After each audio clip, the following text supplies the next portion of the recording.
If you are going to try something hard, if you're putting yourself out there in some way, there are going to be times where you screw up or you don't succeed. Excuses are tools of the incompetent, used to build bridges to nowhere and monuments of nothingness. You just don't succeed in any endeavor unless you've got a team that's been supporting you. Wanna soar? Get a mentor. What's up, Believe Nation? It's Evan. I believe in you, and this channel is designed to be a part of your daily success routine. So today, let's learn from one of the best, Barack Obama, and some of his best life-changing advice. Mentor me, Barack. Also, if you want to know what Barack Obama and others have to say about excellence, check out my 254 Black Excellence series, where every day for the next 254 days, I highlight somebody new in the Black community and shine a light of excellence on them. The link to join is in the description below. Maybe someone in your family has lost their job and there's not enough money to go around. Maybe you live in a neighborhood where you don't feel safe or have friends who are pressuring you to do things you know aren't right.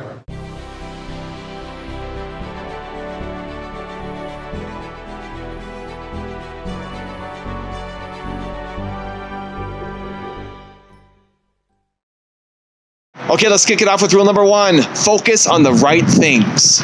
Worry less about what you want to be and worry more about what you want to do. Because when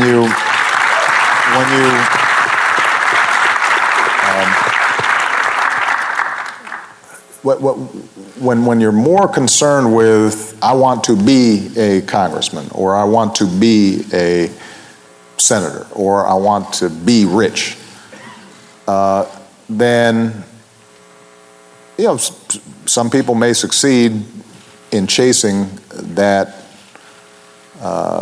goal, but when they get there, they don't know what to do with it. And if they don't get there, they don't have anything to show for it. But if you're worrying about, I want to improve education in low-income neighborhoods, or I want to deal with climate change and help save the planet, then whatever you're doing in pursuit of that goal, in and of itself is going to be worthwhile. And it's going to teach you things, and it's going to put you in a position to have an impact. And then if it turns out as a result that you also end up being successful in politics or whatever thing you're pursuing, then so much the better. The most successful business people that I know, Bill Gates didn't start off saying, I want to be the richest man in the world. He started off saying to himself, I really think these computers are cool, and I want to write cool software. That's what he wanted to do. Worked out well for him. Rule number two, stop making excuses. We know that too many young men in our community continue to make bad choices. And I have to say, growing up, I made quite a few myself. Sometimes I wrote off my own failings as just another example of the world trying to keep a black man down. I had a tendency sometimes to make excuses for me not doing the right thing. But one of the things that all of you have learned over the last 4 years is there's no longer any room for excuses.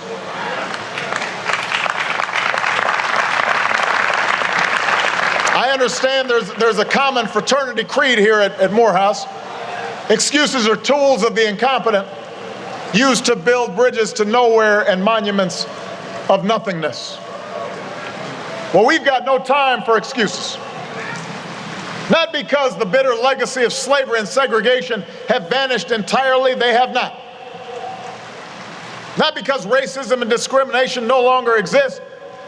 We know those are still out there. It's just that in today's hyper-connected, hyper-competitive world, with millions of young people from China and India and Brazil, many of whom started with a whole lot less than all of you did, all of them entering the global workforce alongside you, nobody is going to give you anything that you have not earned. Nobody cares how tough your upbringing was. Nobody cares if you suffered some discrimination. And moreover, you have to remember that whatever you've gone through, it pales in comparison to the hardships previous generations endured, and they overcame them. And if they overcame them, you can overcome them too. Rule number 3, build a great team. You just don't succeed in any endeavor unless you've got a team that's been supporting you. And that's part of my political philosophy. It's really based on my own experience, which was if somebody hadn't been out there looking out for me, starting with my mom, my grandmother, my grandfather, then I wouldn't have made it. You know, it wasn't because of my brilliance or something that these things happen. It had to do with people investing in you. And so we've got to make sure we're investing in the next generation just like somebody invested in us. Rule number 4, learn from failures. With respect to failure, it's terrible, but necessary. If you are going to try something hard, if you're putting yourself out there in some way, there are going to be times where you screw up or you don't succeed. Or there are times where you do everything right and you still don't succeed. But that's not just true of politics or running a non-for-profit. That's true. Some of you talked about being entrepreneurial. If you're starting a clothing line, that's a cutthroat business. I'm sure I have every confidence that you're going to succeed at some point, but you'll go through some failures.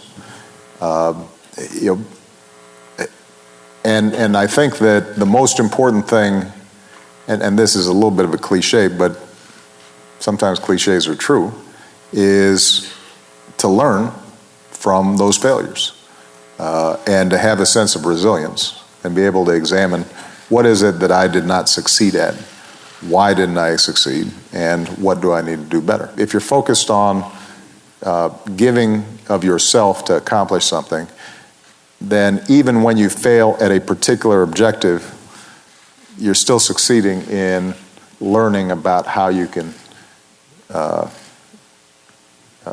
accomplish those goals. And rule number 5, the last one before a very special bonus clip, is press on.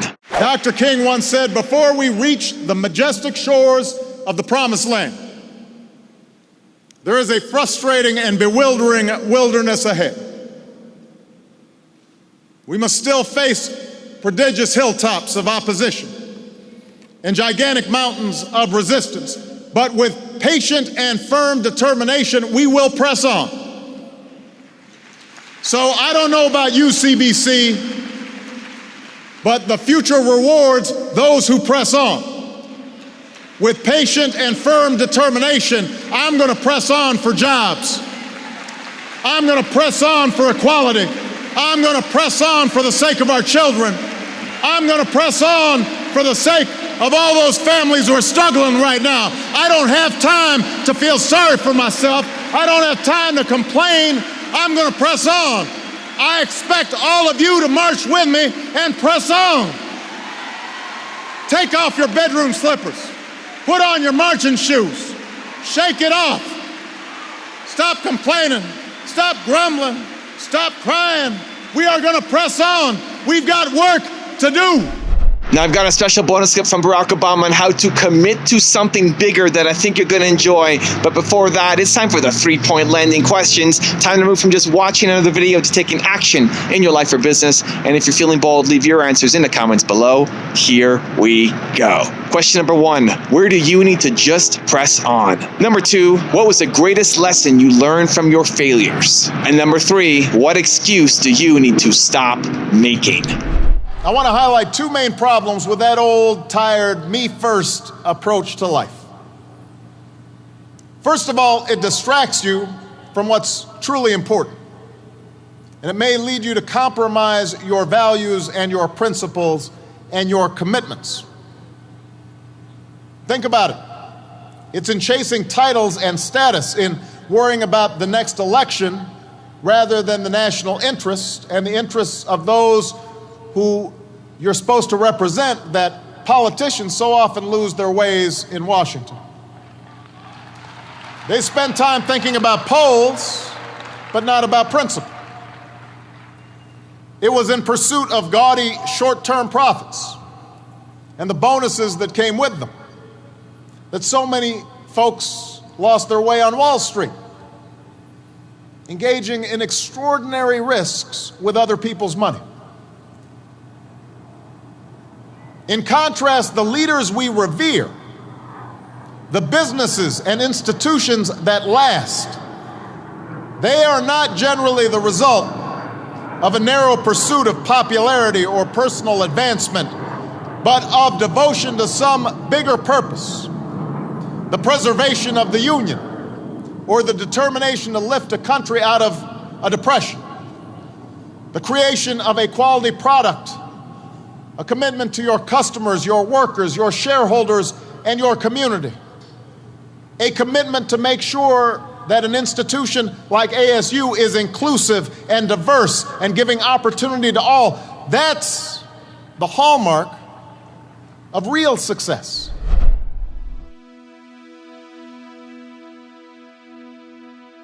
If you want more Barack Obama, check out the top 10 rules video I made on him. The link is right there next to me. I think you'll enjoy it.